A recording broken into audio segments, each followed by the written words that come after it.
You're watching Study with Sudhir. This is your digital classroom. My name is Sudhir. We are looking at Landscape of the Soul, which is a chapter in the Hornbill NCERT textbook for class 11 CBSE students. Okay, let me say this right at the outset. This is a very complicated chapter, and one of the reasons why I was delaying doing this particular chapter. So I will explain this very slowly. Wherever necessary, I'll try to do a translation in Hindi also, ताकि जिनको हिंदी में समझने में आसानी हो उनको भी समझ में आ जाए. लेकिन मैं ये बता देता हूं कि ये थोड़ा सा कठिन चैप्टर है. ओके, तो इसको समझना पड़ेगा काफी धैर्य के साथ. Okay, so show some patience in order to understand what is really being conveyed in this particular chapter. Okay, I'll try to simplify it as much as possible. Now, when you see the title Landscape of the Soul, now landscape, जिस तरह का landscape we know about, एक तो mobile में you have the portrait mode, you have the landscape mode. Okay, and when you talk about landscape, as children we used to make landscapes like this, right? Two hills, the sun coming in between and the river flowing from there. I will get to this in just a bit in the second part of this particular chapter. Now, the gist of this particular chapter is to compare the Chinese view of art versus the European view of art. कि Chinese view और European view जिस तरह का जो art होता है, okay, उसमें चीनी आर्ट में और यूरोपियन आर्ट में किस तरह का फर्क होता है. What is the difference between the Chinese view? Now the Chinese view essentially focuses on the mind. Now the Chinese view will not give you too much of detailing. Okay, they will make something abstract. Now abstract का मतलब समझते हैं आप? Abstract means essentially something which is not very clear, right? They may make some kind of, using a lot of colors, they will make something, but when you see it, I may interpret it in a particular way. You may interpret it in an entirely different way. Just like, you know, when we look at the sky, at the clouds, we all may interpret the cloud formation in different ways. Isn't that so? I may see the face of, say, Ganesha in the sky. Someone else may see the shape of a peacock in the sky with the same cloud formation. Your mind is interpreting it differently. The same goes for art. That's art in the sky. So the Chinese way of doing art depends on the mind, the imagination. It is my imagination and my interpretation कि मैं किस तरह से उस cloud formation को, उस बादल के formation को किस तरह से interpret करता हूं. That becomes my view of the same art.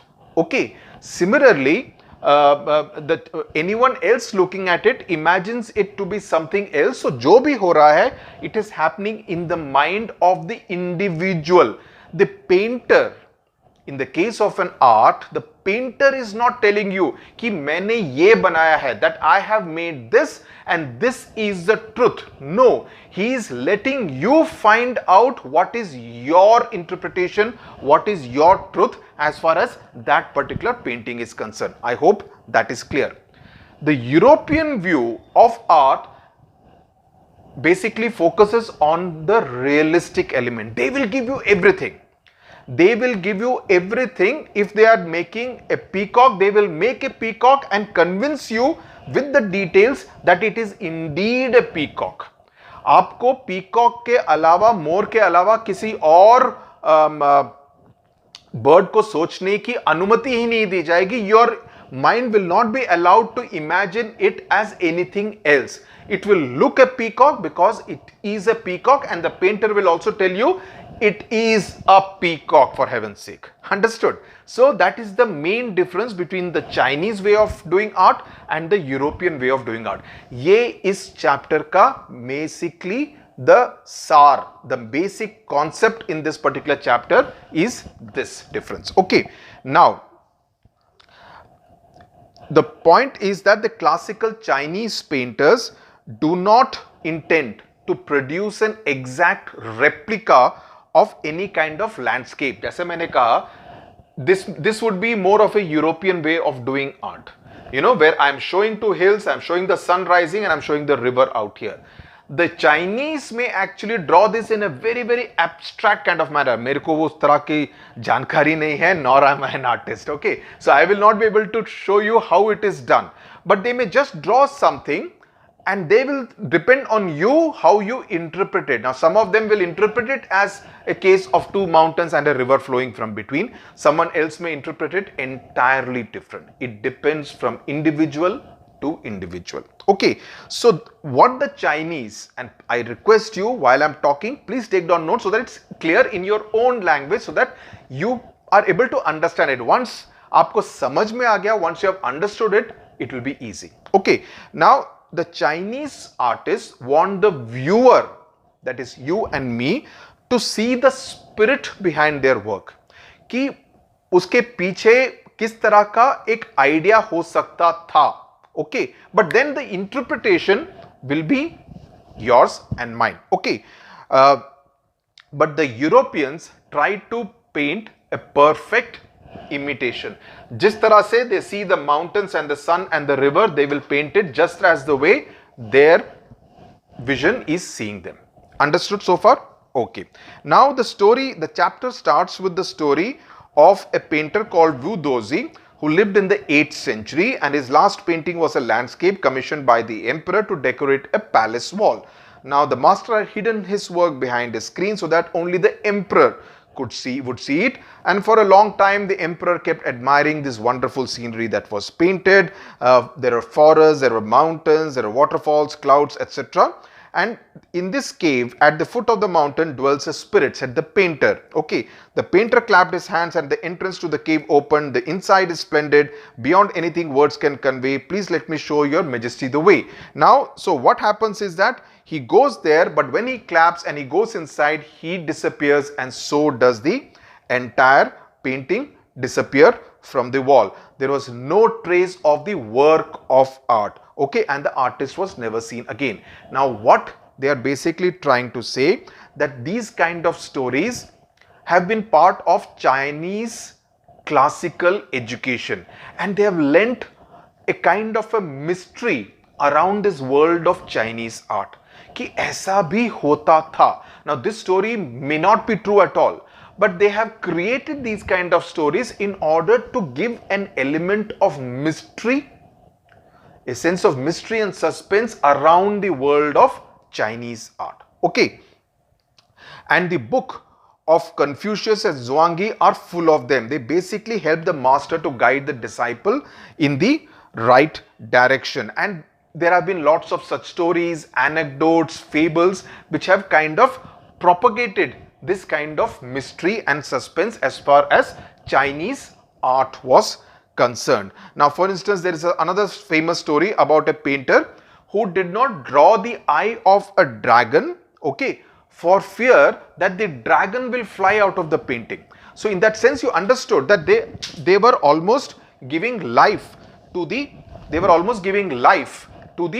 painting itself. They imagined that the painting had life, and the dragon, if it got the eyes, would actually fly out of the painting, and there could have even been stories written around it about how the dragon flew out of the painting. Okay, so they are giving even these paintings a life of its own. Okay, इसके contrast में European paintings कैसी थी उसके बारे में बताते हैं. He tells a story in 15th century Antwerp. Okay, Antwerp is in Belgium in Europe. A master blacksmith called Quentin Mitzes fell in love with the painter's daughter. The father would not accept his son-in-law in such a profession, right? Who is a blacksmith, yani ki lohar. Okay, so Quentin sneaked into the painter's studio and painted a fly on the latest panel with such delicate realism that the master tried to swat it away before he realized what had happened. So that blacksmith, even though he was not a regular painter, he drew a fly on the piece that the painter was drawing, and it looked so real that the painter almost thought it was real and tried to swat it away. Now, delicate realism, which is marked in bold letters in your book. What does delicate realism mean? Delicate realism basically means that it makes it look real, makes it seem real. You know, bilkul asli lage. Okay, using technique of using pictorial methods in order to deceive the eye. That the way it is painted, the way it is crafted, it looks so real that it deceives the eye, कि आंख को भी धोखा पड़ जाए, आंख को भी धोखा लग जाए by seeing it, because you think अरे मेरे को लगा ये तो असली है. Okay, that way. Then as a result of which he ended up marrying his beloved and went on to become one of the most famous painters. From a blacksmith he became a painter, and these two stories, one of the Chinese, of the emperor and the painter, and this one of the blacksmith who becomes a painter in Antwerp, these two stories illustrate what each form of art is trying to achieve. A perfect illusionistic likeness in Europe and the essence of inner life and spirit in Asia. Now, illusionistic likeness का मतलब क्या है? It is again just like delicate realism. It's the same thing more or less. It's a technique of using pictorial methods like drawing a fly to deceive the eye. Basically, an illusion created by the semblance of something. तो उनका कहने का मतलब ये है कि जहां तक यूरोप का सवाल है, जहां तक यूरोपीय कला, European art comes into question, they try to make it as real as possible. Realistic being the operative word. Okay, whereas the Chinese one is actually focusing on inner life and spirit, where you focus on the mind, the imagination, and the individual's interpretation. So the comparison between Chinese, if you get a question about what is the comparison, how do you compare a Chinese painting and a European painting, basically along with giving these two examples, you need to talk about how a classical Chinese landscape does not reproduce an actual view the way a Western painting would actually do. This, as I said, is a Western way. A Chinese one will not be something like this. Okay, a European painter, and please note down these particular words that I'm saying. A European painter wants you to borrow his eyes. That आप European painter के नजरिए से ही देखें and look at the painting through his eyes, कि मैंने ये दो पहाड़ बनाए हैं और नदी और सूरज को दिखाया है, that I have drawn this, so you need to see it because this is what I want to be conveyed. Whereas a Chinese painter does not do so. You can enter it from any point. You can interpret it in any point because you can imagine it according to what your mind says so. Okay, which is why it is the landscape of your soul. Soul is what? Your inner being, your mind, your heart, what you feel from inside is the soul. Okay. Soul से मेरे को याद आया. Many years back, in our office building, on a Sunday, I had gone to office on a Sunday, and there was a film shooting happening of Ram Gopal Verma. I don't remember which movie it was. And Suresh Oberoi was also there. Okay, Suresh Oberoi, you know, the father of Vivek Oberoi. Okay, and Suresh Oberoi came to our office and he was sitting there gossiping while the film shooting was going on. He was waiting for his turn. So he said, I have something called soul. So he said, do you know what soul is? So I said, yeah, I know what soul is. He said, no, not that soul. My soul is different. He had some kind of an educational institution which was called Soul. And what is the full form of Soul? Suresh Oberoi University of Learning. Okay, so I learned a different kind of soul that day. Okay, this is many years back, almost 20 years back. Now, okay, when I talk to you, I realize that my experiences, etc., are older than how old you students are. Okay, now let's go forward. Now, in the Chinese story, the chapter says the emperor commissions a painting and appreciates the outer appearance, but the artist reveals to him, and this is important, the true meaning of his work. You know, that story may or may not be true, but he has kind of conveyed that there is more to what meets the eye. जो आप आंखों देखी जो देखते हैं, that may not be the truth.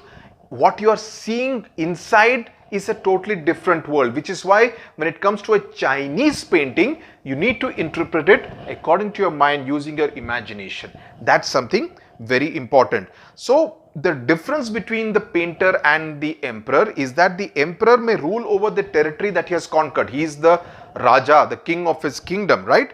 but the artist only knows the way within, because the artist knows the power of the mind. And that, according to the painter, is far more important. That, according to the Chinese view of art, is far more important than physical power. Okay, that the artist is able to go to areas where the king cannot even think of going, unless he trains his mind also to think like the painter. Okay, so let me show the way the Dao, D-A-O, that I have written out here, a word that means both the path or the method and the mysterious works of the universe. The painting is gone, but the artist has reached his goal beyond any material appearance. So the Dao means the path and the method. Now we'll come to that in a bit, the later part of this particular chapter. A classical Chinese landscape is not meant to reproduce an actual view. We have gone through it. अभी तक मेरे को उम्मीद है आपको समझ में आ गया होगा. You would have understood what I have said. As would a Western figurative painting. Okay. Now what is figurative painting? Is basically, it retains strong references to the real world, as I just now explained, and particularly to the human figure. So if you are drawing a particular person, you would draw it according to the actual dimensions of that particular human figure. If someone is drawing a fat king, he will draw him as a fat king in a European view. A Chinese view may draw it in a very, very different way, in an abstract manner, as I said, a confused sort, and it is for you to interpret that particular painting, that particular person जिसका की painting बनाया गया है by the Chinese painter. तो ये basically फर्क है European और Chinese painters में. The European painter wants you to borrow his eyes, as I said, and look at a particular landscape exactly as you saw it from a specific angle, but the Chinese painter does not choose a particular viewpoint. He leaves it to you. Okay? His landscape is not a real one, right? And you can enter it at from any point. And then travel in it. The artist creates a path for your eyes to travel up and down. जैसे आपकी मर्जी होगी, the manner in which you want to travel, it's entirely up to you when it comes to the Chinese art, right? This is even more true in the case of the horizontal scroll, in which the action of slowly opening one section of the painting, then rolling it up to move on to other. जैसे वो role करते हैं ना, तो शुरू का दिखाया, फिर उसको रोल किया, फिर नीचे का और अनरोल किया आपको देखने के लिए, फिर थोड़ा और रोल किया, फिर और नीचे किया. So the horizontal roll में you are being exposed to different parts of the painting, one after the other. Okay, so the action of slowly opening one section of the painting, then rolling it up to move on to the other, adds a dimension of time. मुझे मालूम है ये बहुत complicated है, काफी complex है, so please bear with me. Okay, it adds a dimension of time, because हर उसको रोल और अनरोल करने में समय बीत रहा है. So with that passage of time is also giving it different interpretation. When I see the first part, मुझे लगा कि ये इस बारे में है, उसको बंद किया, दूसरे को खोला, मुझे लगा मैंने तो सोचा था उस बारे में है, but it's now looking a little different. Then this is closed and then the third one is open, and then by that time I'm confused. I thought this was that, but this seeming totally different from what I initially thought it was. So it is giving a different interpretation according to how you see it, what all is unfolding before your eyes with the passage of time. So time also becomes an added element into it. Okay, I hope now with my explanation you have understood it. So what it needs is the active participation of the viewer, who decides at what pace he will travel through the painting. समझे? If you do it in a hurry, you may get a different interpretation. If you go through it very slowly, you may get a totally different interpretation.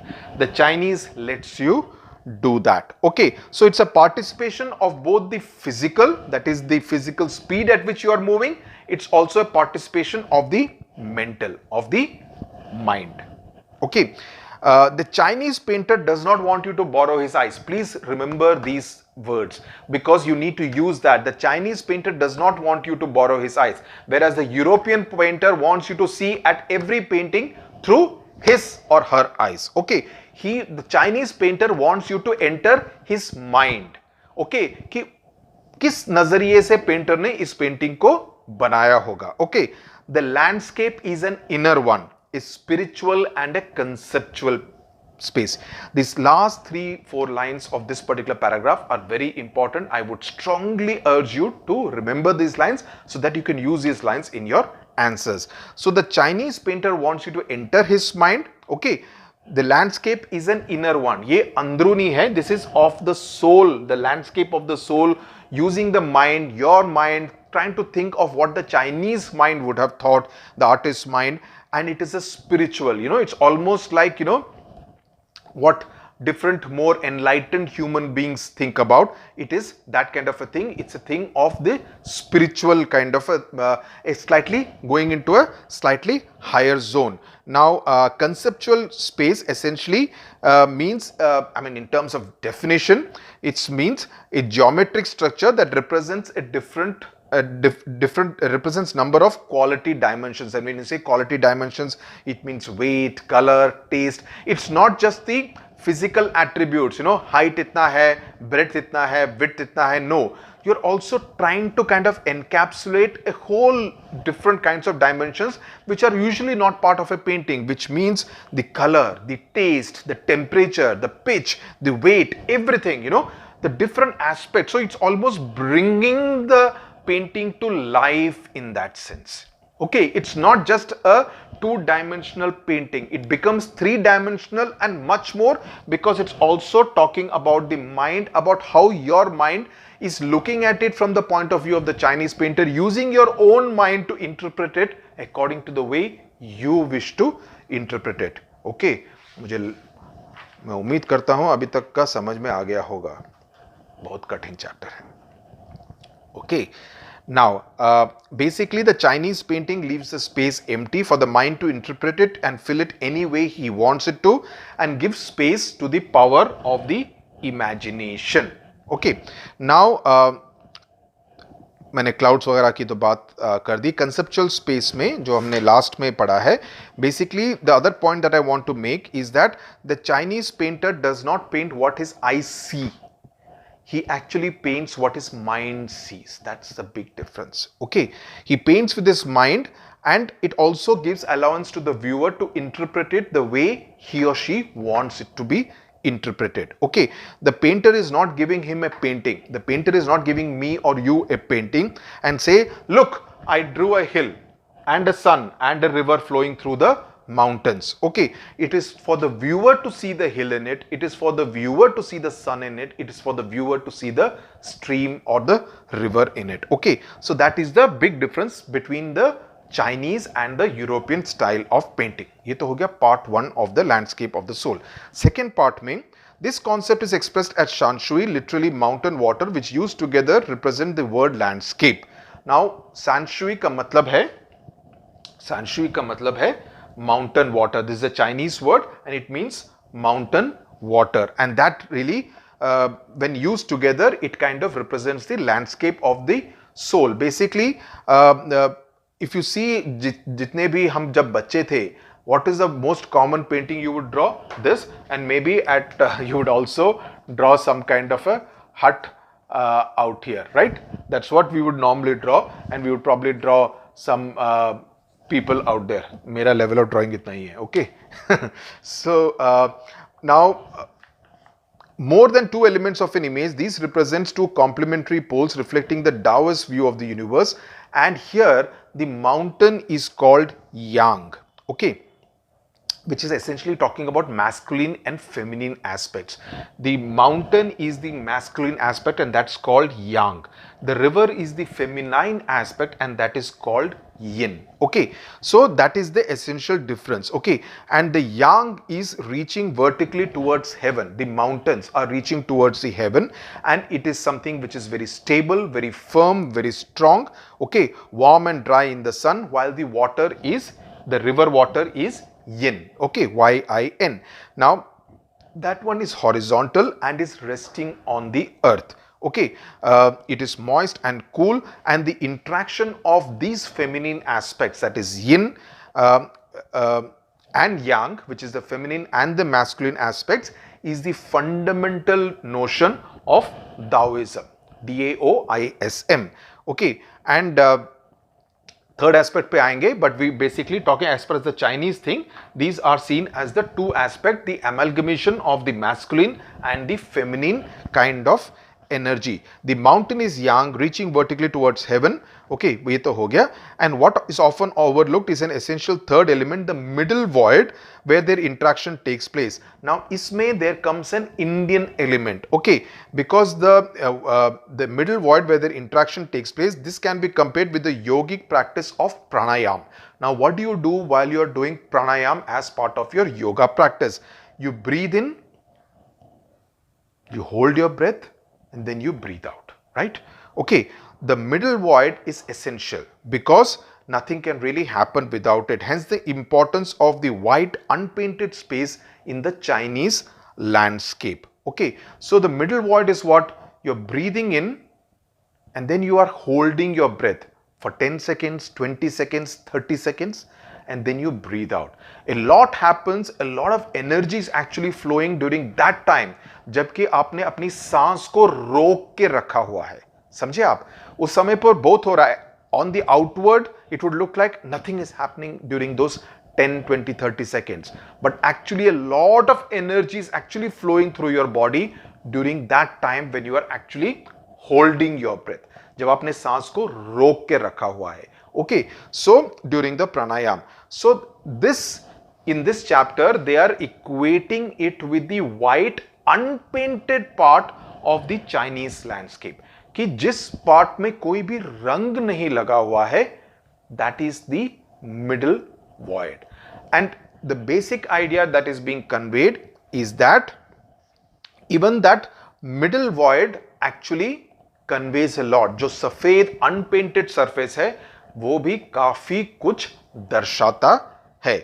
And this is where man finds a fundamental role. In that space between heaven and earth, he becomes the conduit of communication between two poles, both poles of the universe. His presence is essential, even if it is only suggested, far from being lost or oppressed by the lofty peaks. He is, in Francois Cheng's wonderful expression, the eye of the landscape. तो इस middle void में, धरती और आकाश के बीच में, is the interpretation of man.